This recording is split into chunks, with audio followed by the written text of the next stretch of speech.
What's up, everybody? Welcome back to Crypto For You. My name's Hank. Today I want to give you guys an update on Bitcoin and crypto. My voice is a bit lost, so I might sound different, but I still want to give you guys a video because it's very, very important. Crypto has been falling down, as you guys know, and there are a lot of news headlines and a lot of people asking me if Bitcoin is going to zero. They're telling me that Bitcoin is dead, crypto is dead, and only stocks are split. There's so many news headlines, like the one that came out. They said that many thought that Bitcoin and other cryptocurrencies could turn out to be a hedge against inflation. These hopes have been dashed. They're saying that Bitcoin is not a hedge against inflation. They're saying that it's done. Now, you might read this and say that Bitcoin is dead because of all that proof, but they know that they say the same exact things in every single news article ever since Bitcoin was created. Look at this in 2018. There was an article that said they called Bitcoin never more than a vehicle for tax evaders and griefers to burn carbon in the hopes of scoring a hot new Lambo. They call it a scam. They said that Bitcoin dumped a lot, which is true, but they called it a scam. It doesn't stop there. In 2016, there was another article posted about Bitcoin. Nope, the Bitcoin system has all but sized up and people are abandoning it in droves. The reason is simple: poor governance. They call Bitcoin about to die. Everybody's leaving it. But that was not true. There's this website, link in the description. It's called bitcoinisdead.org and it's free. And you guys can see almost all of the news lines that talk about Bitcoin being dead. Over here, they said, so this is the end of Bitcoin then. Over here, they called Bitcoin about to crash to $10 in the middle of 2014. They said it was the end of Bitcoin in 2015. And they said, RIP Bitcoin, it's time to move on, all the way in 2016. At the top, they said Bitcoin are going to zero, all the way over here, which honestly they were very close to it, but they were not right. At $3,000, Bitcoin is literally worth nothing, and it spikes up. Right over here, in September of 2020, they write $10,000 that Bitcoin is over. Twitter wrote that. And guys, it shoots up. So all that news that's been talking about Bitcoin, all those news headlines, they just take the same exact thing and post it in their article. They say the same exact stuff. Instead of relying on news headlines, we should look at the data ourselves, and that is exactly what I'm going to be doing. So we should look at something that is reasonable to put our money into versus Bitcoin. And everybody says that's S&P 500 or stocks in general. So we're going to be looking at S&P 500 versus Bitcoin. So this is what they all do. They say, take $10,000 and see what it would be a year ago if you invested it in a year ago. They take it and they say Bitcoin dropped about 36% a year ago. And that would mean that you would have $8,300 if you invested $10,000. And that seems like you lost a good bit of money. Now, if you go into S&P 500 and you calculate it from a year ago, you can see that it is up 1%, meaning that you would have about $10,100. And because of that one specific year, everybody says that Bitcoin is not a hedge. Bitcoin is dead.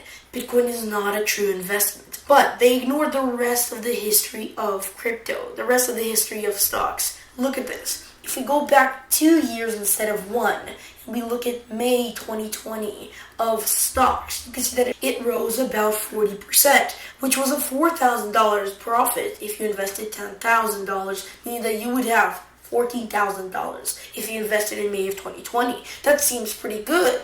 But if you go onto Bitcoin and you calculate the same exact thing, but from 2 years ago in Bitcoin, you would have a 236% gain, which means you would have about $33,600 in your account right now. You would have a $23,000 profit. Now that is much better than stocks. We don't need to stop there. If we go back 3 years instead of 2, you can see that Bitcoin rose about 410%. Now, that would mean you would have in your bank account right now $41,000. That sounds like a lot. That is a lot. If we go back on S&P 500 though, you can see that we would have about 40 to 37% gain only, which means you would have about $14,000, $13,900, somewhere there. That's not as much as Bitcoin, which had, like I said already, $40,000.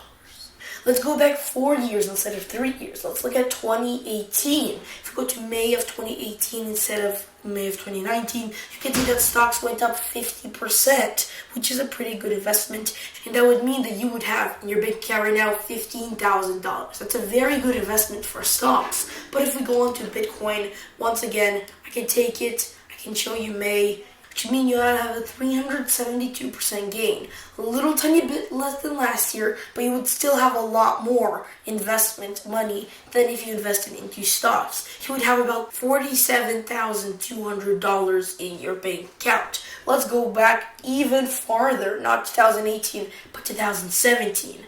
Go to May 2017, Bitcoin has a 2,132% gain, which would mean you would have $223,200 in your account if you invested $2,000 to Bitcoin in May of 2017. If you go on stocks though, if we look at 2017, we'd only have a 67% gain, which would be $16,700 worth of profit. Do you see how far better Bitcoin is in all those years? We are not done yet though. Let's look back 6 years ago on stocks. You can see that we would have about 95 or 93% gain profit, which would mean we would have about $19,300 for stocks. That's very good for stocks. But if we go on Bitcoin and we look back at 2016, which is 6 years ago, then we can see that you would have about 5,950% gain. That's crazy, and that would mean that you would have $605,000 in your account.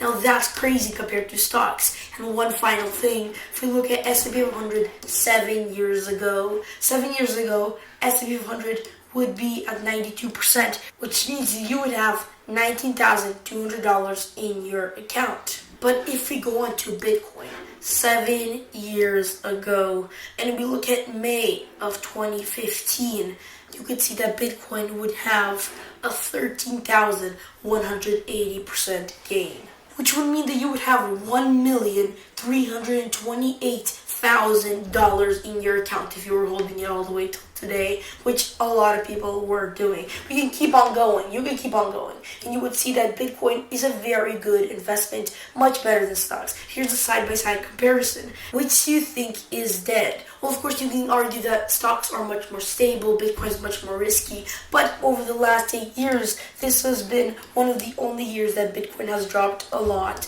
Bitcoin has dropped significantly. And a year ago, we were even not that high from where we are right now. So which is dying? Stocks or Bitcoin? Which is losing its potential gain value? Stocks or Bitcoin? This is just a normal thing that happens. And people, as soon as they see Bitcoin start falling down, automatically assume the worst. Don't be like those people. Remember that in the long term, Bitcoin continues to go up. It's a very good investment. You should buy in. And the cheaper Bitcoin you can get, the better. That is why it's important to remember that Bitcoin is not dead. Tell that to your friends. Bitcoin is not dead. Tell them that Bitcoin is a very good investment. If you look at the last 8 years, you would see how good of an investment that is. This 1 year that we had this little tiny recession, that is nothing. And remember that Bitcoin will have these little tiny dumps, but it will continue to go up in the long term and in the mid term, which is why you should buy in when it goes down right now. With that being said, hope you guys enjoyed this video. If you leave a like down below. Again, sorry for my voice. I lost it while river rafting, but it's gonna come back soon. With that being said, I'll see you guys in the next video. Bye!